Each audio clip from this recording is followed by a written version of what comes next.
Today, we're making fish in a bag. If you like what you saw, please hit like and subscribe.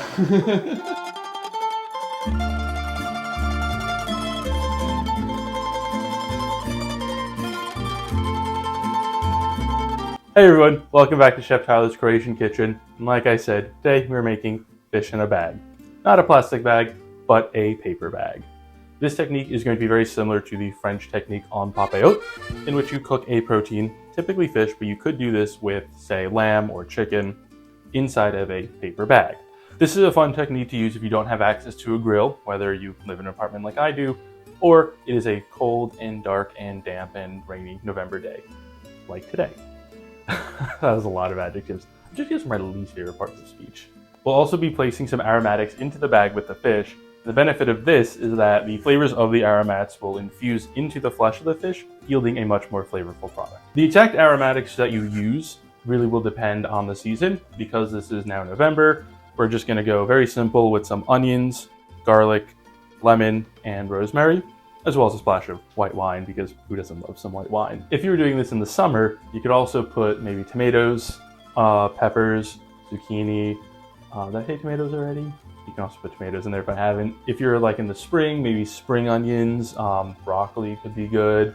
You really just want to take whatever is in the season now, and you can just put it into the bag with your fish. We could also be doing squash today if we really wanted to. Along with the fish, I'll be serving a simple side of mashed potatoes. So for that, of course, all we need are potatoes and butter. Lots of butter. I love when my mashed potatoes are like 50% butter. That is the best kind. If you have a food and oven safe paper bag, of course you can just use this bag. You'll put the fish and your aromats inside, seal up the end, and you can put it directly into your oven. We do not have that. So we are going to be using baking paper, or if you're in the US, parchment paper, to construct a bag of our own. I will show you how to do that in just a second. Do not use wax paper, and do not use a non-oven safe paper bag. You don't want to have a fire in your oven. It will make the worst fish you've ever tasted. And potentially burn your house down. What about your house? So, oh no, my house is on fire, but my fish tastes good. It won't taste good. You'll lose your house and your fish. Nick and Kaylin have the right priorities here. Tyler, not so much. Point is, just be as safe as you can. In order to make the bag from just parchment paper, of course, you want to ensure that we have the right size. So we'll just lay the bag over the fish. About here is where I'll cut.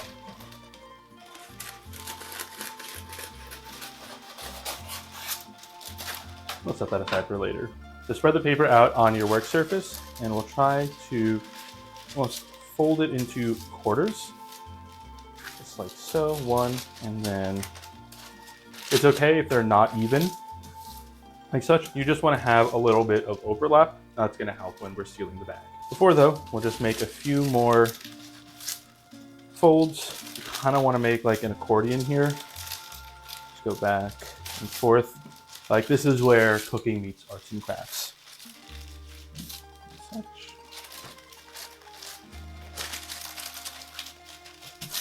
And then again in the middle. So you kind of end up with this like accordion style of folds. And what you want to get at the end, the two ends like such touching, and we're just going to fold one over the top.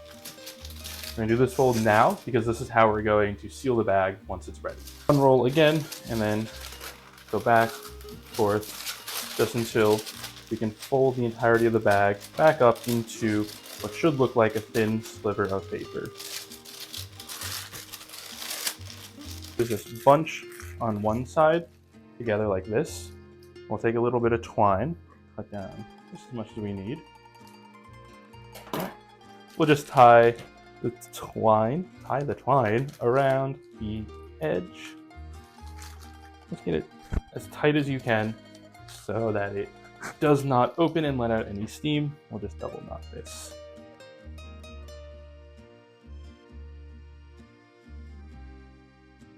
And there we go. One side down, and we'll get the other side.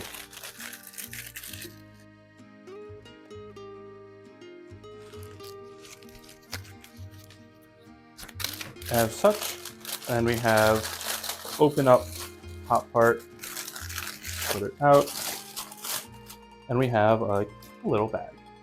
It looks like a boat, like being on it. Like this actually, yeah, just put like a little mast up in here.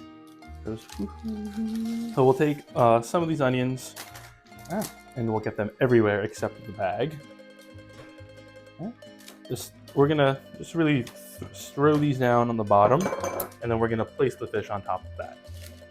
Before we put the fish inside, we'll just take maybe two pieces of lemon, and we'll just place them. One piece of lemon. This is a small fish. I'll just take another lemon and put it on the bottom. So we have 2 pieces of lemon on the bottom, one inside, along with a sprig of rosemary. Rosemary is what's traditional, but you could also use parsley if you'd like. And some garlic. We just stuff the fish.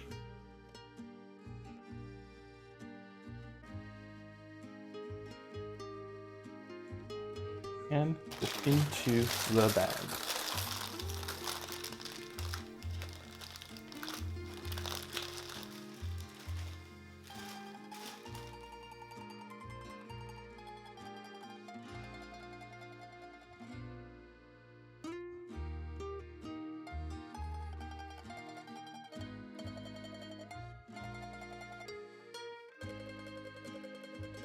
And now this is the most important part. You take the 2 ends of the bag and we'll fold them over like we did before along the same folds, and then we'll just twist it together until it is sealed. And here we have our fish in our bag. Now that our fish is safely inside of the bag, we'll place it into our preheated oven for about 15 to 20 minutes. The exact timing depends on the size of your fish. You'll be able to tell when it is done. You can just poke the fish and it breaks apart. You don't really want to use a thermometer in which you're stabbing through the bag, because that's going to let out all the steam, thereby rendering the whole purpose of the bag just moot. So let's put this into the oven and we'll see you in a few minutes when it's done.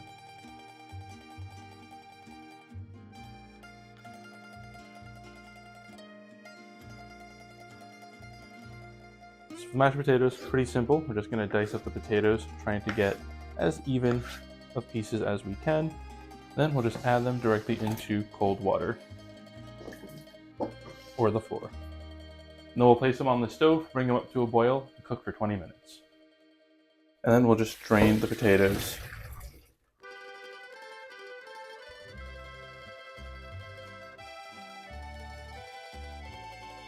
And now we're just going to cook down the potatoes until all the moisture leaves. You'll know that's happening once there's forms of film at the bottom of the pot. Once we see this thin film of potato starch start to form at the bottom, time to add in the butter.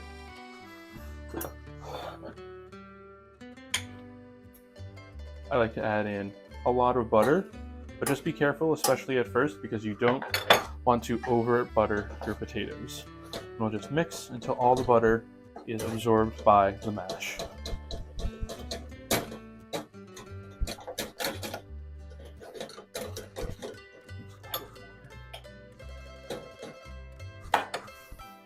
And once we get this nice, glossy, smooth texture, you know you're ready.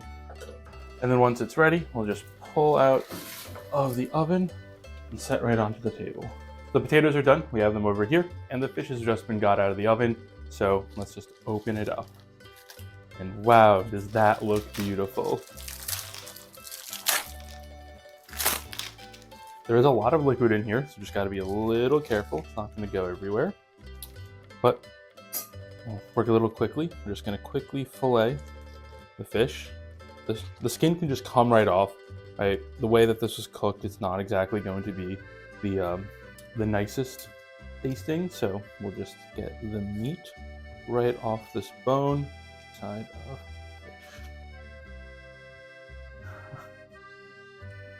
fish. There we go. A little spillage, but that is to be expected.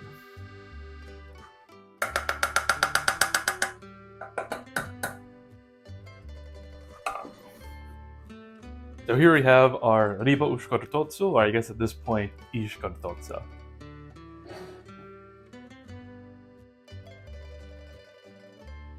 You noticed before I poured myself a nice little glass of wine. I think this is definitely necessary.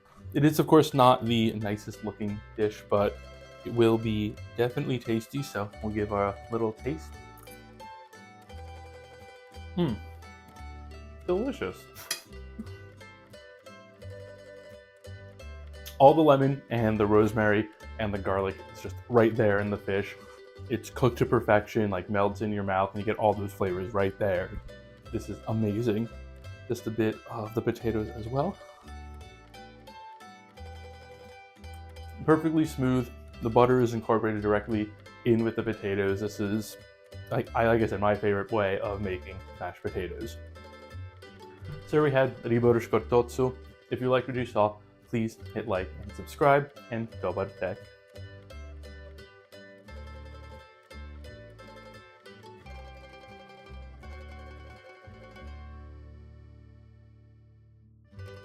Perfect. We did Let's it. go. All right, wrap it All right, up, guys. We're done. We're done. Cut the check.